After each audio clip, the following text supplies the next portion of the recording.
Okay. I am going to say once more what I have been saying since before the season began. The Philadelphia Eagles are going to win the Super Bowl because their GM, Howie Roseman, did everything Jerry Jones did not do during the offseason. Howie Roseman went out and he won free agency. Then he won the draft. Howie Roseman signed Saquon and Zach Bond and C.J. Gardner-Johnson, and he drafted the two best corners in the draft, Quinyon Mitchell and Cooper DeJean. And look at them now. Fly, Eagles, fly. But yeah, I must admit to you, I did not love the way the Eagles played Sunday. They obviously weren't nearly as convincing as the Ravens were on Saturday. Though I do believe the Eagles will be much better this coming Sunday, and if they have to go win at Detroit, they will be even better and win at Detroit. But you got me on this. I'm declaring myself open book, so to speak. I did not like three things I saw Sunday at Philly.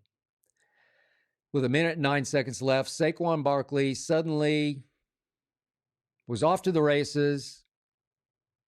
And even more suddenly, he shut it down and came to a sliding halt after only 17 yards of what should have been a 76-yard touchdown run. I try to love Saquon. He has obviously been a difference maker and was, for most of the year, an MVP candidate. He has run much harder between the tackles than I ever saw him run for the New York Football Giants. But this is just me.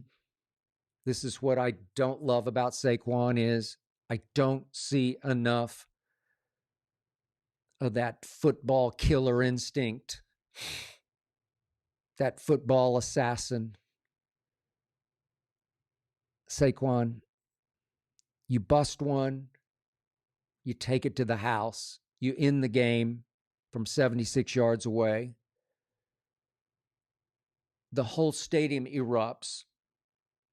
It springboards you into your next home game, next playoff game.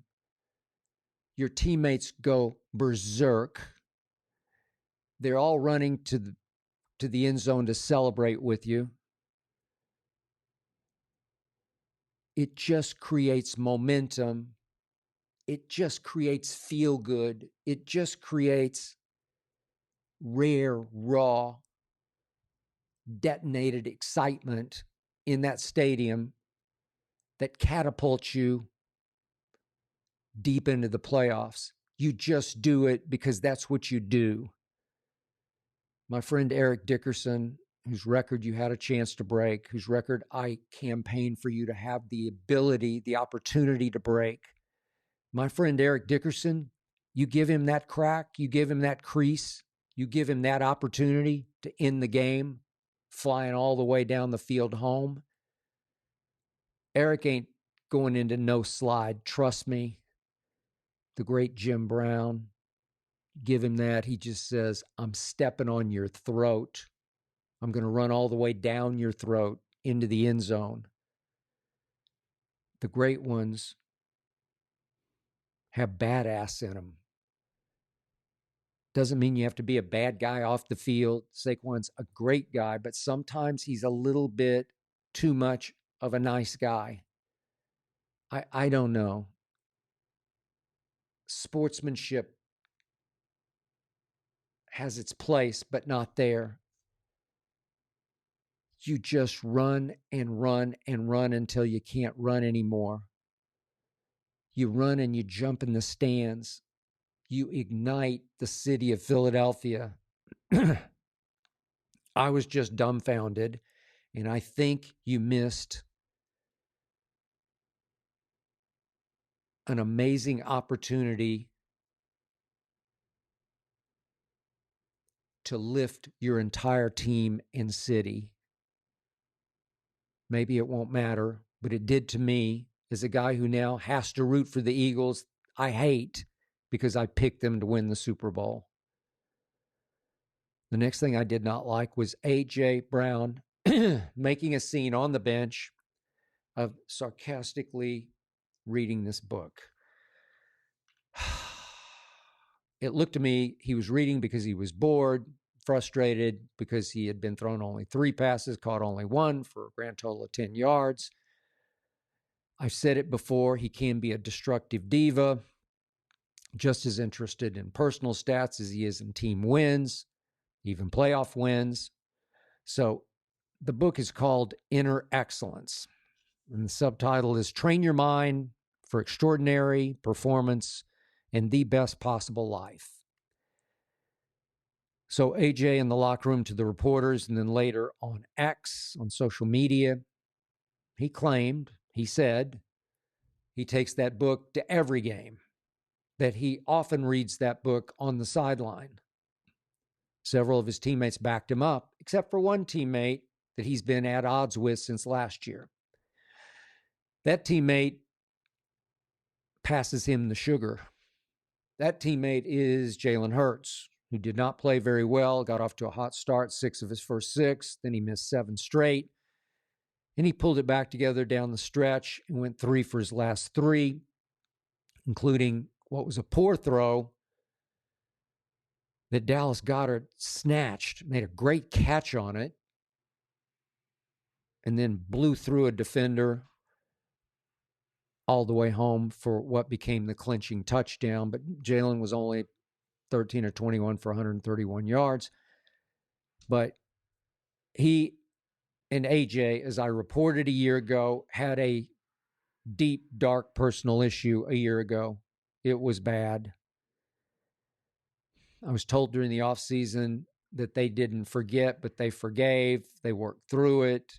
At times this year, they've looked on the same page. Then Brandon Graham said a couple of weeks back, they weren't on the same page, aren't on the same page, and that it's A.J. Brown's responsibility to get on the page with Jalen. My friend Michael Irvin has always said it was his responsibility to make Troy Aikman happy. If Troy criticized him, if he snapped at him, Michael ate it, swallowed it, lived with it, because he is completely dependent upon Troy Aikman to pass him the sugar. It looked to me like A.J. Brown was exaggeratedly reading the book, melodramatically reading the book, knowing that he could be captured on sideline camera. I'm reading the book. I don't know. One guy said, I've never seen him read a book on the sideline. That guy was Jalen Hurts, who I think called BS on him. I don't love it because I think the embers are smoldering in this relationship. I don't love it. I didn't love what happened, but remember, AJ's had a knee issue. He didn't practice on Thursday. And remember, Jalen missed the last really 2 games, hasn't played a full game since December 15th in concussion protocol.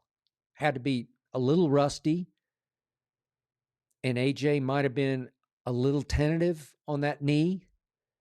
They did run a fake tush push in the 4th quarter, and I thought Jalen threw AJ a pretty good deep ball. It was covered. Green Bay didn't bite. But AJ looked like he couldn't find the ball. I don't know what happened. They just weren't on the same page. Sometimes they're not. But I'm going to remind you, there was that one game going back to December 8th when at home, Jalen Hurts threw for a grand total of 108 yards. That survival against Carolina, Bryce Young. And remember, AJ criticized, sort of subtly, Jalen after the game by saying, yeah, we have a problem, our passing game. He didn't say our quarterback, but he said our passing game. And that did spark Jalen and AJ, for that matter, to bounce right back the next week against Pittsburgh at home Jalen went 25 of 32 for 290. AJ caught 8 balls for 108 yards. So that they still have that gear they can shift into when it's right. And I believe it's about to be right, and then righter, and then very right in the next 3 games they're going to play. But even though Green Bay got decimated, even though it had eventually lost all 3 of its top receivers and had 4 or 5 other guys go out with injuries, the Eagles' defense did force the Packers into 4 turnovers. I love that. 3 interceptions by Jordan Love. I love this. The Eagles had 0 turnovers. It was 22-10, and come on, Saquon, it should have been 29-10. I did hate to see Nakobe Dean go down and appeared completely out with a knee injury, left on crutches after the game. It's a really bad sign. But I do still believe in this defense and in this offensive line. And hey, in Saquon, and finally and ultimately in Jalen Hurts. Hey, I definitely believe in Howie Roseman, unfortunately.